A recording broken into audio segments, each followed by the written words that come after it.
Salut, bienvenue dans ma serre. Je me suis mis ici pour une raison extrêmement simple. C'est que je suis dans une région où tu as le choix entre deux grands fondements météorologiques. La pluie ou le vent. Voire la pluie et le vent en même temps. Donc voilà. Donc si tu veux, j'avais pas envie... le vent souffler dans le micro, c'était infect quoi, t'entendais rien, donc j'ai préféré me mettre ici, voilà. Bon écoute, l'hiver approchant, de toute façon, c'est inévitable que je me retrouve régulièrement dans cette serre. Donc j'ai changé la toile, je pense que tu peux voir. J'avais fait une vidéo tuto sur le groupe privé, parce que je mets beaucoup de trucs sur ce groupe là. Si t'es pas encore abonné à ce groupe là, bah va dans la description tout de suite, regardez. Parce qu'il y a pas mal de choses que je mets dessus, comme ça au moins tu seras mis au courant. Parce que l'autre avait rendu là, bon voilà, chose qui arrive. Donc aujourd'hui j'en suis où? Aujourd'hui j'ai viré toutes les tomates parce que c'est fini. Bien que je vois qu'il y en a quelques-unes qui continuent encore, tiens tu vois, regarde. Je vais pas tourner la caméra pour autant, mais là j'en ai quelques-unes que je peux encore récupérer. Sur des pieds qui sont un peu flingués quoi, mais bon. Mais mine de rien. Je l'ai posé là. Voilà. Ça c'est des oignons blancs, si tu te demandes qu'est-ce que c'est le bac à semis qui est juste ici là. C'est des oignons blancs. Il fait très bon, hein. Là dans la serre. Il fait, attends fais voir. Il fait. Ah mais ouais mais c'est pas clair, j'ai ouvert la porte. Bon ça me dit, c'est étrange d'ailleurs, non il fait pas ça. Non ça me dit qu'il fait 9 degrés dans la serre, mais c'est pas vrai, il fait pas 9 degrés. Il décolle le machin, c'est pas possible. Je suis extrêmement frileux, alors je peux te dire qu'il fait pas 9 degrés là-dedans. Il fait au moins 15-16, au moins 15-16. Bref, tu vois un peu comment ça... j'ai fait quoi? Alors ça fait maintenant 2 jours, un peu plus de 2, ouais c'est 2 jours, où je suis en train de récupérer ce qui est en terre. Ce sont des légumes d'hiver, et ce sont des légumes de conservation, c'est ce que je récupère en ce moment. Essentiellement, c'est très simple, c'est carottes, betteraves, et puis aussi panais, voilà. Et puis c'est tout. Carottes, betteraves, panais, voilà. Ça c'est pour la conservation des légumes directement en silo, voilà. Qui est une phase, si tu veux, dans la conservation hivernale, il y a plein de choses que l'on fait, il y a des choses qu'on fait des conserves, il y a plein de procédés, tu vois ce que je veux dire. Ça c'est un des procédés, mise en silo, des légumes racines, d'accord. Donc là en l'occurrence j'ai récupéré mes carottes d'hiver, qui est une variété, qui est simplement une variété d'hiver comme tu peux voir, qui sont pas trop dégueulasses, d'accord. Si tu te demandes laquelle c'est facile. Celle que j'utilise c'est la Chardonnay et la Colmar, ce sont ces deux là que j'utilise. Et puis il y a une autre variété qui sont la Ronde de Paris que j'ai utilisée aussi, toi qui sont plus petites. Donc, voilà, je voulais la tester. Bon, je crois pas que je la referai. Parce que voilà quoi, faut bien la tester. On m'a filé des graines, je dis bon on va la tester. Et puis j'ai des betteraves, j'ai de la crapaudine et j'ai de la D3. Voilà, j'ai les deux. La crapaudine étant pour la conservation, bien que la D3, je vais quand même la mettre en conservation, mais je vais la consommer plus rapidement. Si tu veux, t'as des variétés qui sont plus déterminées à tenir la conservation sur le temps et d'autres un peu moins. Donc quand c'est le cas, quand c'est un peu moins, tu les consommes rapidement. Et tu laisses un peu plus dans le temps celles qui ont une faculté de conservation un peu plus longue. Tu comprends? Voilà. C'est juste ça. Ce qu'il faut faire, tu vas voir pendant que je te cause, je t'explique plein de trucs, puis je t'explique rapido ce que je suis en train de faire. En fait, tu vois, quand tu as ça, on les habille. Donc l'habillage c'est très simple, tu coupes. C'est pareil pour les betteraves, hein. Je sais pas si ça vaut le coup, je monte les betteraves. C'est pareil pour les betteraves, c'est pareil pour tous les légumes racines. Bref, tu coupes, tu vois, je vais te montrer, hop. De manière à laisser ça, tu vois un peu ce que je laisse, voilà. Et au niveau de la racine, j'enlève à peu près là, tu vois, voilà, ça fait ça. Il y en a qui vont plus franco dedans, et moi j'évite, parce que je trouve que c'est un peu craignos d'aller aussi loin. Et puis c'est tout. Après il y a une autre phase que je te montre en image juste après, ou juste maintenant, il faut que je t'explique le truc. Donc je te montrerai les images après. Bref, voilà, prépare ça au fur et à mesure. Donc l'explication elle est très simple. Je crois que tu sais, elle a connu cette serre des hivers de fou, sur lesquels elle ne s'est jamais envolée parce qu'elle est, elle est super si tu veux amarrée dans le sol. Et donc du coup, voilà. Les fans de carottes, je vais les utiliser en cuisine après. Rien ne se perd, tout se transforme. J'ai peut-être dû prendre un...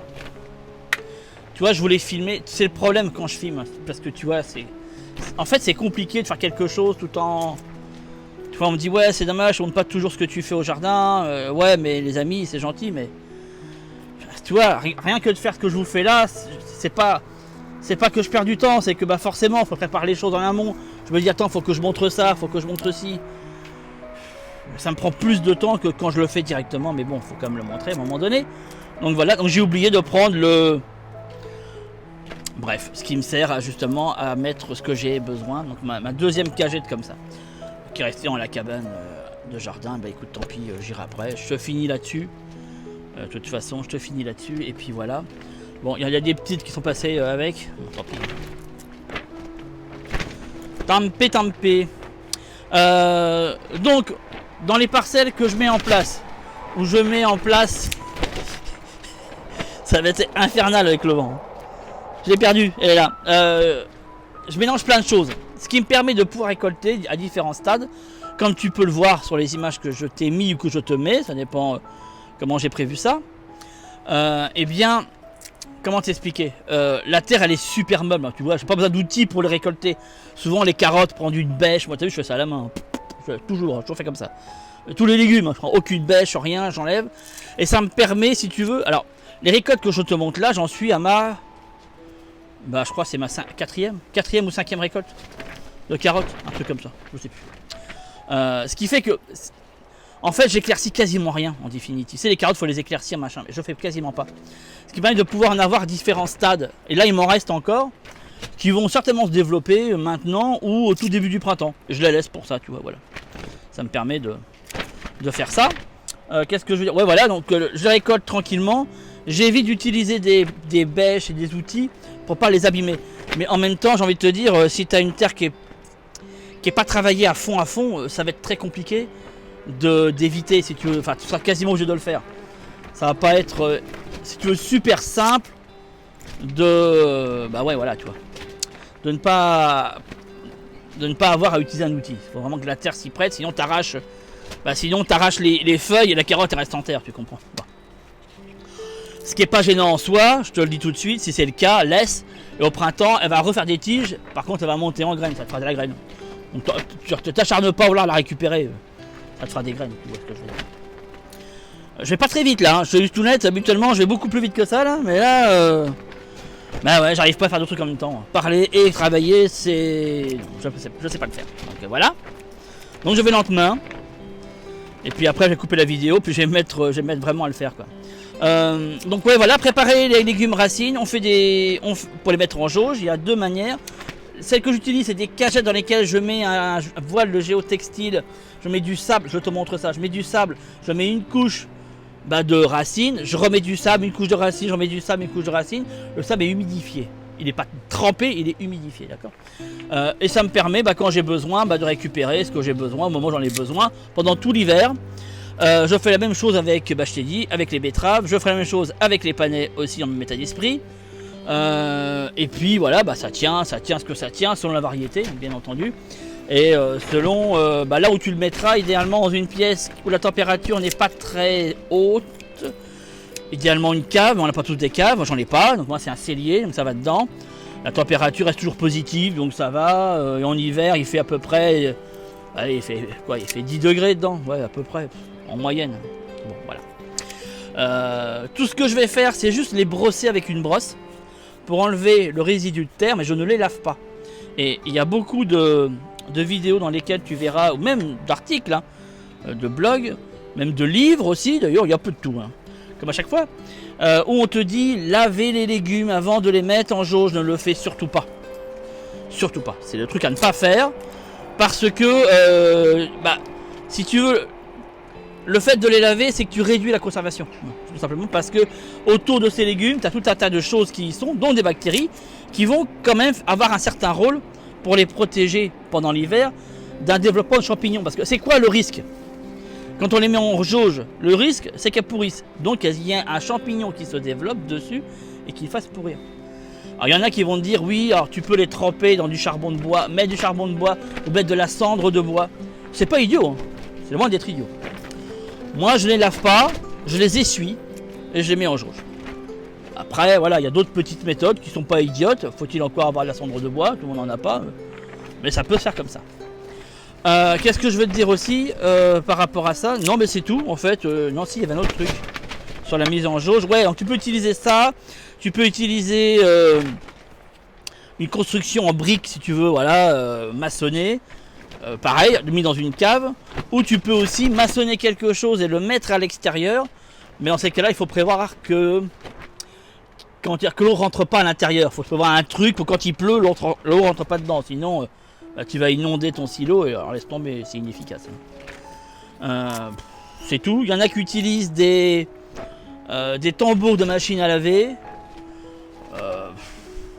C'est bien, mais je trouve que le liquide est vachement humide. Ceux qui toucheront les parois, s'il pleut beaucoup et que tu as une terre qui s'engorge facilement, qui draine mal, genre une terre argileuse, il y a des risques que tu te retrouves avec des légumes, surtout sur les bords, qui ont commencé à pourrir à cause de l'humidité qui est trop présente.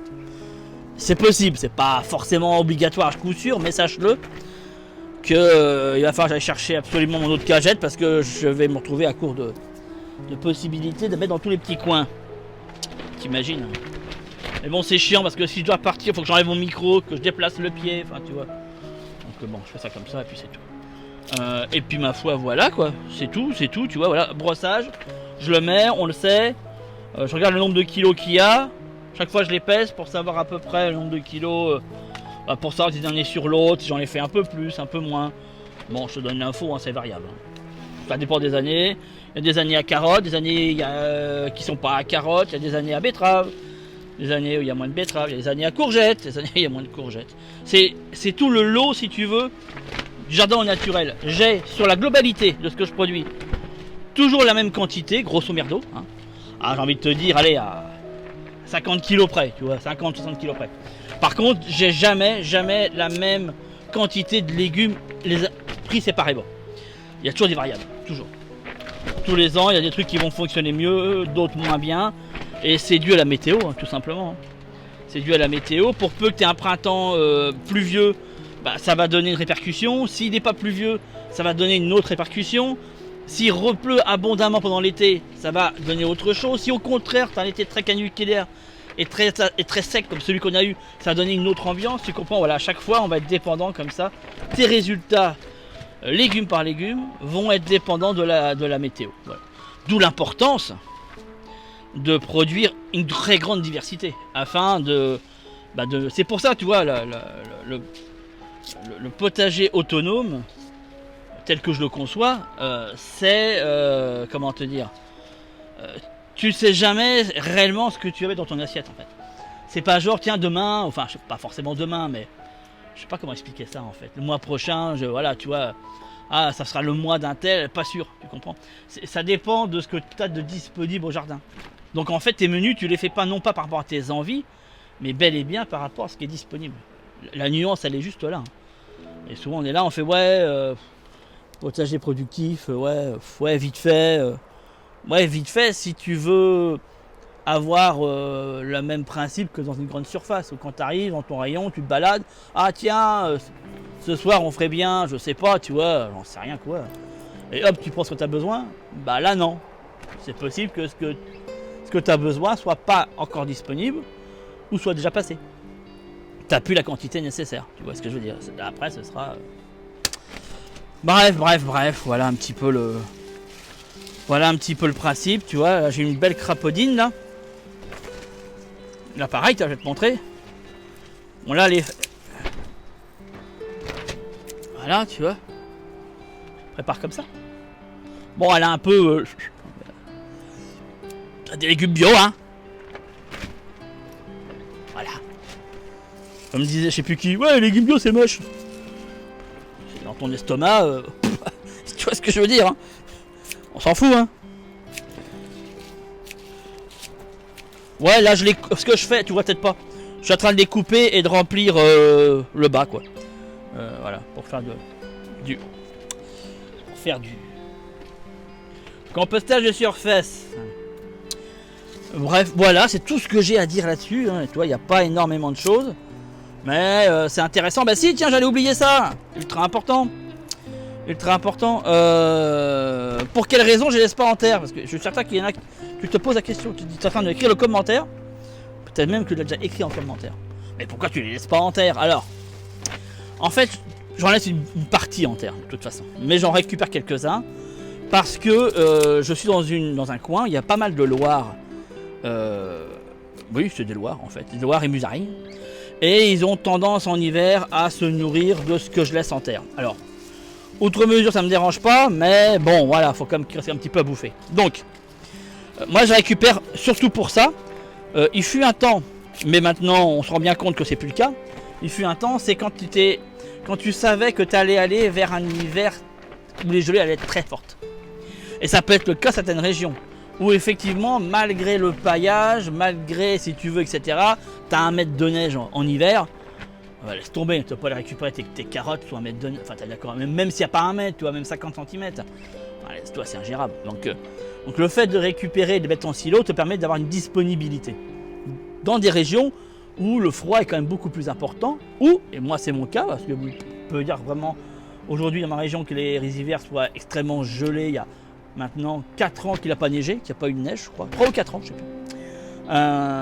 Moi c'est pour éviter que les loirs viennent trop se nourrir dedans pendant l'hiver, et j'en laisse de toute façon, et ce que j'ai laissé, il y a au moins 30% qui aura été bouffé pendant l'hiver, je le sais, et ça me dérange pas plus que ça, hein, d'accord, voilà. Mais par précaution, je préfère les prendre parce que ça évite des surprises, tu sais, tu vas chercher, et puis en fin de compte tu te rends compte que ce que tu cueilles, en fait, il n'y a plus quoi.